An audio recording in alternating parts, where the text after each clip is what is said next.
15 years were past and gone, and the babe was now grown to be a tall lad and a sailor, and went many voyages after merchandise to the islands round.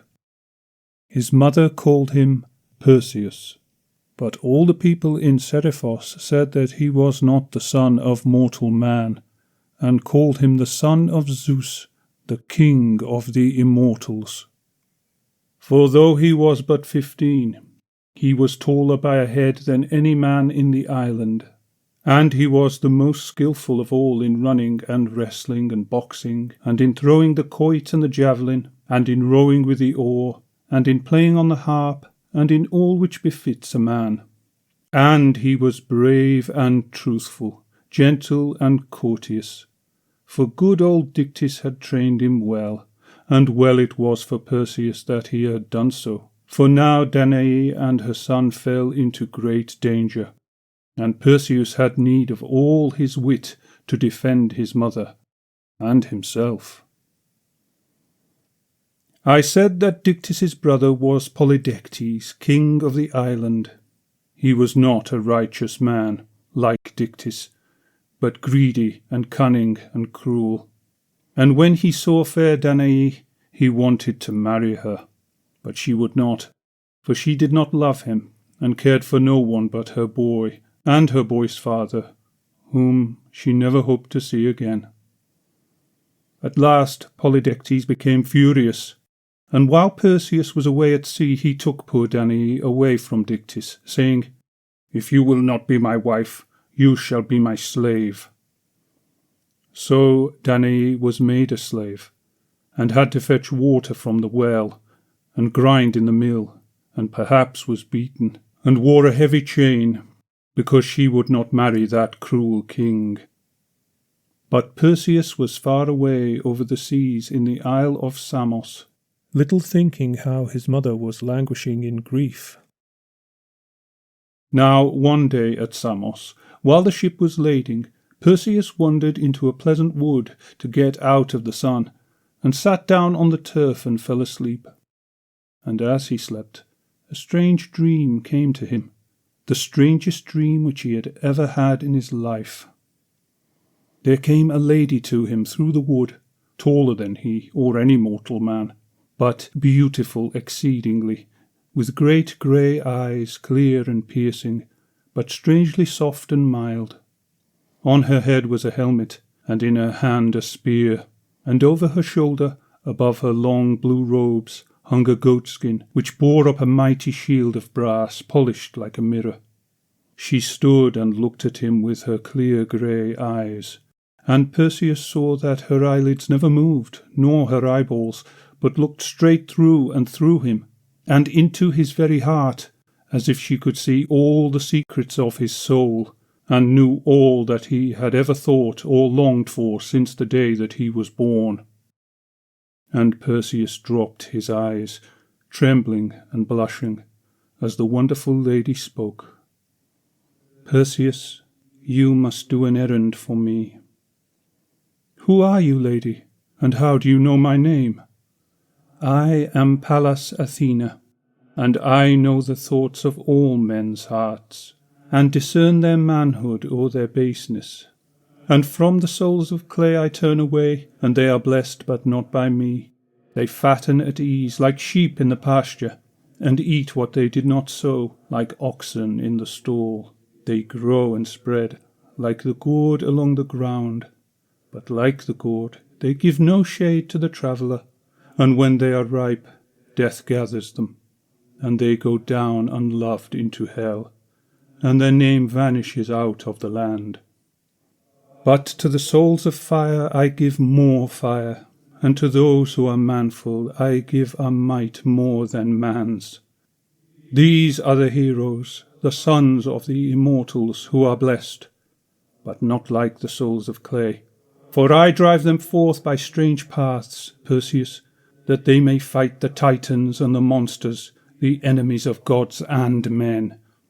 Through doubt and need, danger and battle I drive them, and some of them are slain in the flower of youth, no man knows when or where. And some of them win noble names, and a fair and green old age. But what will be their latter end I know not, and none save Zeus, the father of gods and men. Tell me now, Perseus, which of these two sorts of men seem to you more blessed? Then Perseus answered boldly, Better to die in the flower of youth, on the chance of winning a noble name, than to live at ease like the sheep and die unloved and unrenowned. Then that strange lady laughed, and held up her brazen shield, and cried, See here, Perseus, dare you face such a monster as this, and slay it, that I may place its head upon this shield? And in the mirror of the shield there appeared a face, and as Perseus looked on it his blood ran cold. It was the face of a beautiful woman, but her cheeks were pale as death, and her brows were knit with everlasting pain, and her lips were thin and bitter like a snake's. And instead of hair, vipers wreathed about her temples, and shot out their forked tongues, while round her head were folded wings like an eagle's, and upon her bosom claws of brass. And Perseus looked a while, and then said, If there is anything so fierce and foul on earth, it were a noble deed to kill it. Where can I find the monster? Then the strange lady smiled again, and said, Not yet. You are too young and too unskilled. For this is Medusa the Gorgon, the mother of a monstrous brood. Return to your home and do the work which waits there for you. You must play the man in that before I can think you worthy to go in search of the Gorgon. Then Perseus would have spoken, but the strange lady vanished, and he awoke, and behold, it was a dream. But day and night Perseus saw before him the face of that dreadful woman, with the vipers writhing round her head. So he returned home, and when he came to Seriphos, the first thing which he heard was that his mother was a slave in the house of Polydectes.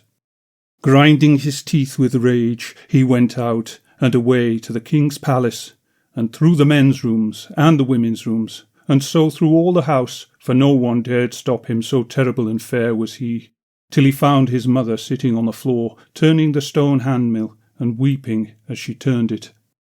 And he lifted her up and kissed her, and bade her follow him forth. But before they could pass out of the rooms, Polydectes came in raging, and when Perseus saw him, he flew upon him as the mastiff flies upon the boar. Villain and tyrant, he cried, is this your respect for the gods, and the mercy to strangers and widows? You shall die. And because he had no sword, he caught up the stone handmill, and lifted it to dash out Polydectes' brains. But his mother clung to him, shrieking, "O my son, we are strangers and helpless in the land, and if you kill the king, all the people will fall on us, and we shall both die." Good Dictys, too, who had come in, entreated him. "Remember that he is my brother. Remember how I have brought you up, and trained you as my own son, and spare him for my sake." Then Perseus lowered his hand, and Polydectes, who had been trembling all this while like a coward, because he knew that he was in the wrong, let Perseus and his mother pass. Perseus took his mother to the temple of Athena, and there the priestess made her one of the temple sweepers, for there they knew she would be safe, and not even Polydectes would dare to drag her away from the altar. And there Perseus and the good Dictys and his wife came to visit her every day, while Polydectes, not being able to get what he wanted by force, cast about in his wicked heart how he might get it by cunning.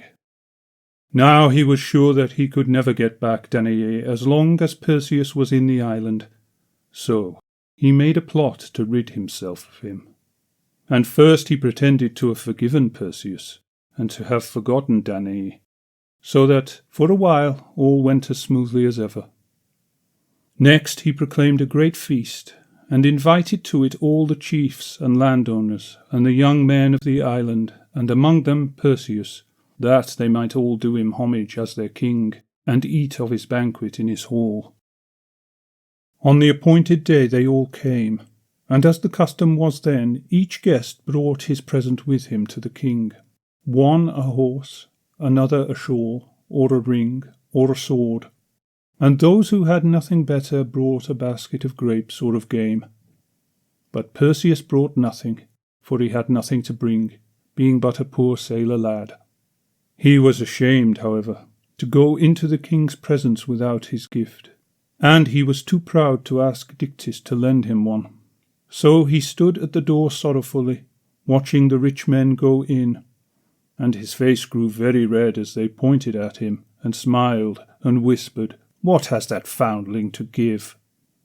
Now this was what Polydectes wanted, and as soon as he heard that Perseus stood without, he bade them bring him in, and asked him scornfully before them all, "Am I not your king, Perseus? And have I not invited you to my feast? Where is your present, then?" Perseus blushed and stammered, while all the proud men round laughed, and some of them began jeering him openly. "This fellow was thrown ashore here like a piece of weed or driftwood, and yet he is too proud to bring a gift to the king. And though he does not know who his father is, he is vain enough to let the old woman call him the son of Zeus."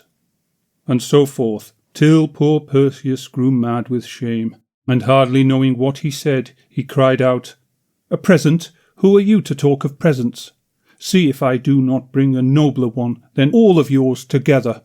So he said, boasting, and yet he felt in his heart that he was braver than all those scoffers, and more able to do some glorious deed.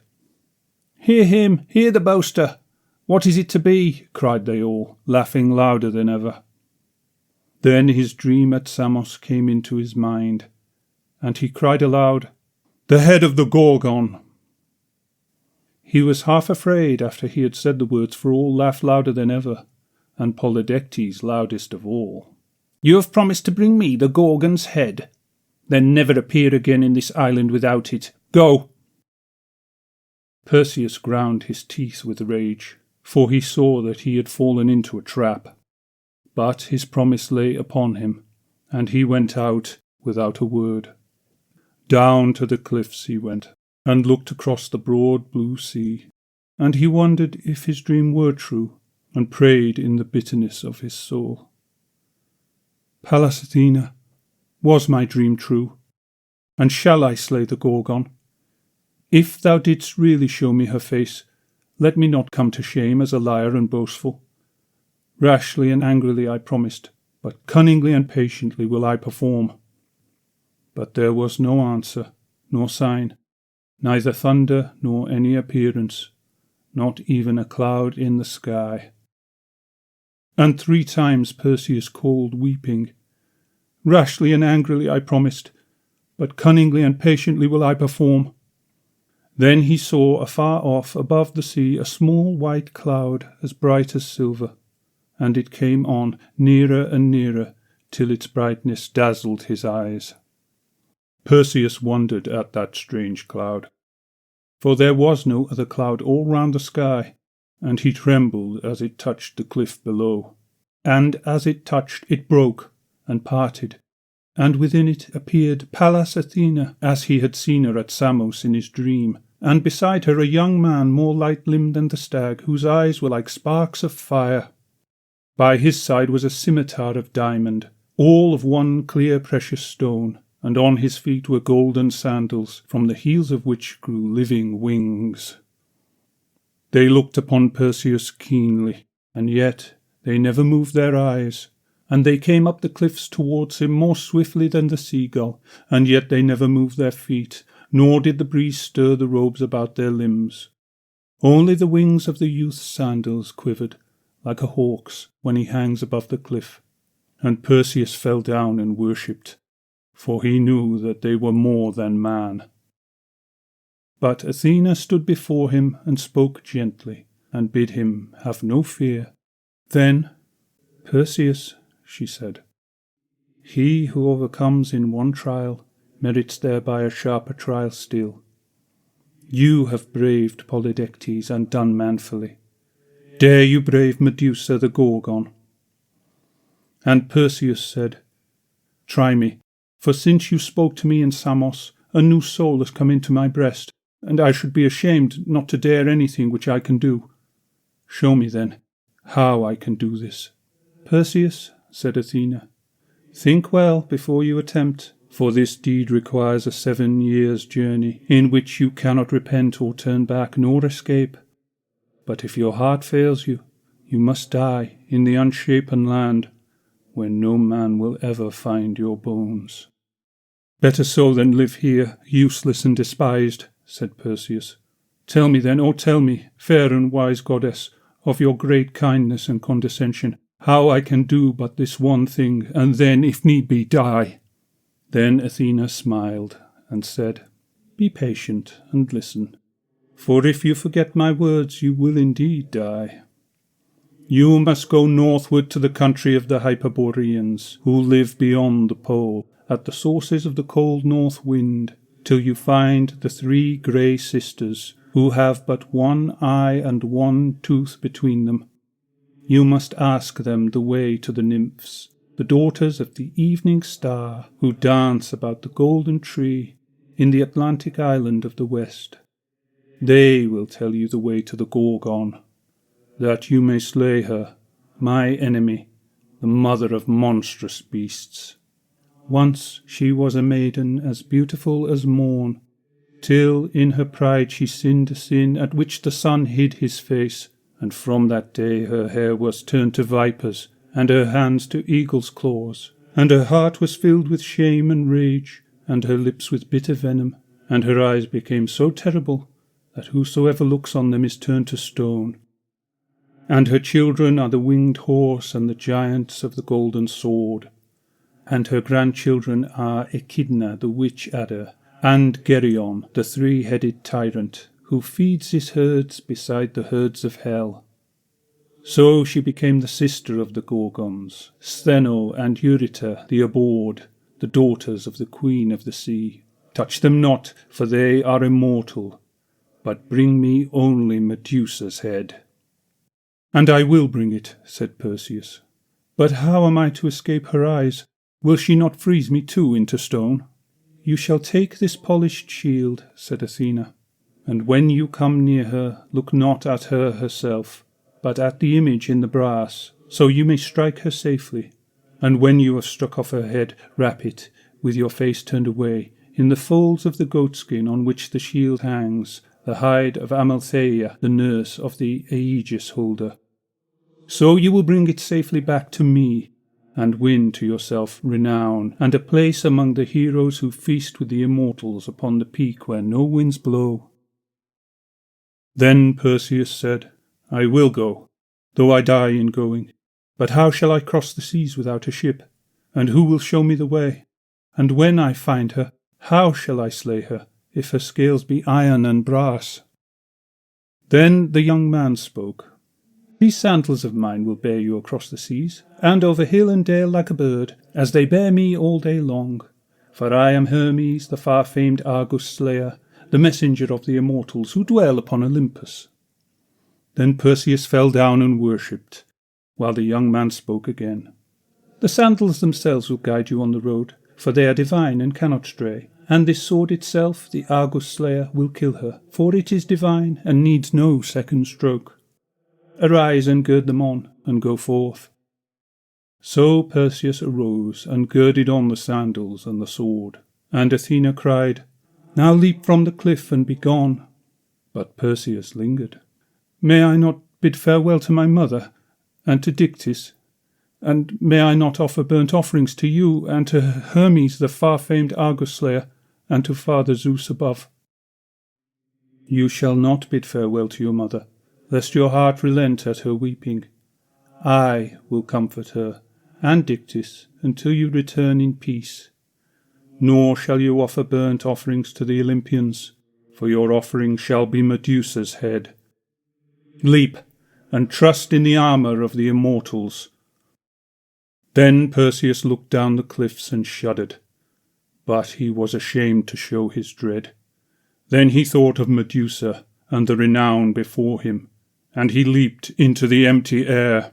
And behold, instead of falling he floated, and stood, and ran along the sky. He looked back, But Athena had vanished, and Hermes, and the sandals led him on northward ever, like a crane who follows the spring towards the Ister fens.